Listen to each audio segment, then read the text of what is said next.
Obesity and the related diseases with it is a health crisis in India. There are no two ways about it. Nearly 25.4 crore Indians, close to 29% of the population, live with generalized obesity, while 351 million people suffer from abdominal obesity. There was a time when obesity and other related diseases seemed like they were recurring issues defying all kinds of treatments and even despite strict lifestyle changes. Then in 2005, GLP-1 therapies entered the market for type 2 diabetes, and according to a report published in South First, 10 years later, in the year 2015, there were medications such as liraglutide 3.0 mg for weight management, and which gave excellent results, I'm told, and was also used to avert heart diseases, improve kidney function, reverse fatty liver diseases, and also help those with sleep apnea.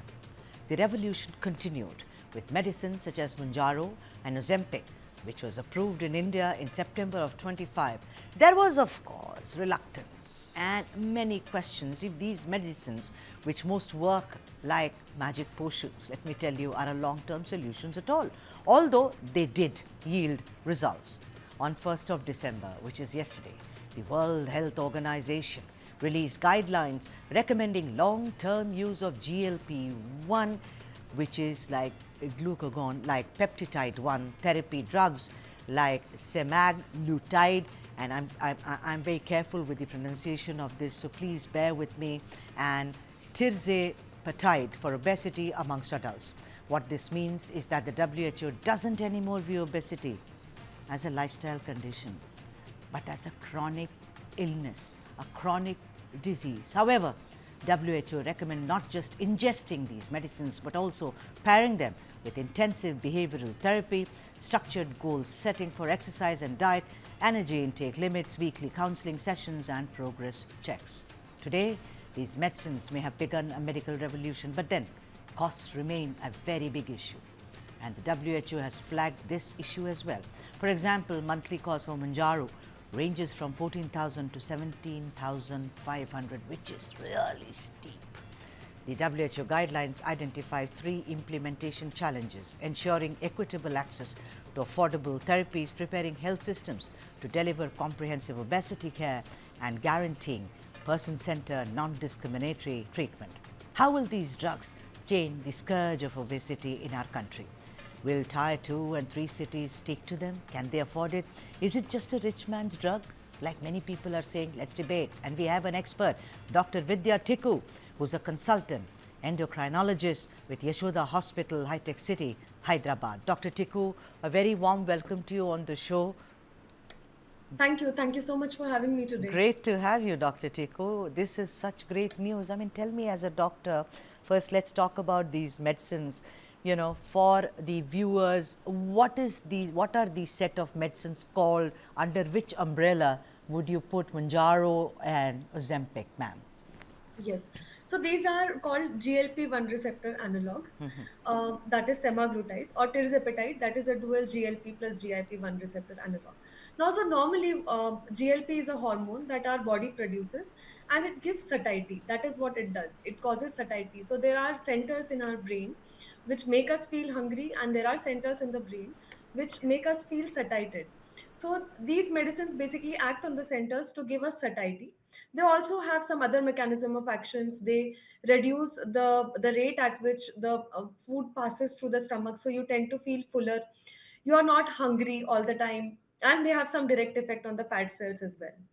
So they we can classify them as both anti-obesity drugs as well as anti-diabetic medicines. They have effect on both. Now, Dr. Tikku, in your experience as as an endocrinologist, have you seen miracles happen, or is it too early? Definitely. Yes, yes. I have seen miracles happening despite the short term of usage that I mean, these drugs have been there since 6 months now in India. And definitely 6 months is not a very long time, but they are working wonders for fatty liver. They are working wonders for obstructive sleep apnea patients. We didn't have any molecule for fatty liver before they came. I mean, not something in India at least. In US there were still some molecules, so there were drugs that were there but nothing as effective. And now, just in 6 months of usage, I see patients in whom there was grade 3 fatty liver, and now they come with a grade 1 fatty liver report. There are patients who required CPAP for managing their obstructive sleep apnea in the night.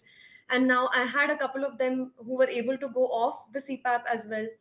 So definitely, I mean, I'm seeing wonders. I mean, people feel, whoever is using it and are tolerating it well, they tell that their life has changed. They are more active. A lot of them, old age especially, they also tend to have arthritis of the knee. And since they've been able to lose some weight, they are more free. They are moving freely around, and they are so happy and energetic with Right. it. Dr. Chiku, I have to ask you several questions. One of them is that obesity is now a chronic disease. I mean, it's not a lifestyle disease. I've heard so many people say, I don't eat, I'm working out, I don't even lose 50 grams. Your metabolism is great, look at you, because your mum is built like that. My mum was a big woman. Do these things really matter, Dr. Chiku? They do, they do. So see, that is the thing. Earlier, we didn't have anything to any medicine for obesity. So we were not discussing it. And now, since we have a treatment, there is more research going on. And as there is more research going on, we are coming to know how less we knew about obesity just 5 years ago. We would always blame the patient. We would always say, "You are eating more. That is why you are fat. You are not working out enough. That's why you are fat." But now, after research, years of research, we know that it is much more complex. Obesity is a very complex thing. And I'm sure that as the time progresses, we will unwind a lot of other things that are still not known about it. There are so many factors. There are genetic factors, as you pointed out. There are so many things, like even when we are inside our mother's womb, there are things that go on, in that environment, which determine whether you will be a fast metabolizer or a slow metabolizer. Right. And of course, after we are born, the cultural factors and so many other things Right. that go into play. Okay, Dr. Vidya Tikku, I also have another question. I have two questions. One, not feeling hungry, feeling full was always considered, at least in our culture, to be unhealthy. You are doing it artificially to me by giving me Ozempic or Mounjaro, and it's subcutaneous, right? I mean, it's injected into you. Am I Yes, right? Yeah, so okay. yes, yes. But not feeling hungry, as you children feel hungry because they expend energy, they play, but as you grow older, your hunger goes down. I could have 4 parathas when I was 10, now I can't have even one. Yeah. Tell me this controlling hunger, isn't there a fear that this may have repercussions later, Dr. Tikku? Yeah, so the cultural thing that you told me was very correct. Because earlier our lifestyle used to be different. I mean, just 100 years back, or maybe not even that long, just a 60 years back, the foods was not available this in this much abundance. There was a food scarcity that was going on. Physical activity was mandatorily there. I mean, you had to walk miles, you had to work in the farms, and I mean, cars were not there. You had to walk to the school, you had to walk to the college, to the office lives. The jobs were not sedentary. There were not so many people in software.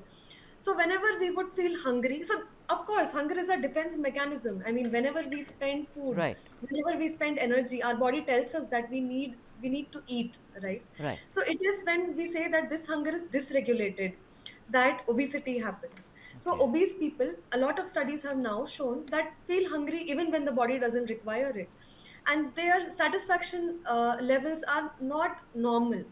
Now, normally, if you eat one paratha, you might feel hungry, but someone who has obesity might not feel so even after four parathas. right, So there are a lot of other things that go into okay, place. So earlier, people used to expend energy. So much availability was not there. But now, since our sedentary lifestyle is there, and okay, there is so much availability of food, it becomes a problem. So right. that is why, Yeah. yeah. Dr. Vidya Tikku, this is Ozempic and Mounjaro and the other related drugs are seen as rich people's drugs. Bollywood stars and directors, I don't want to name them.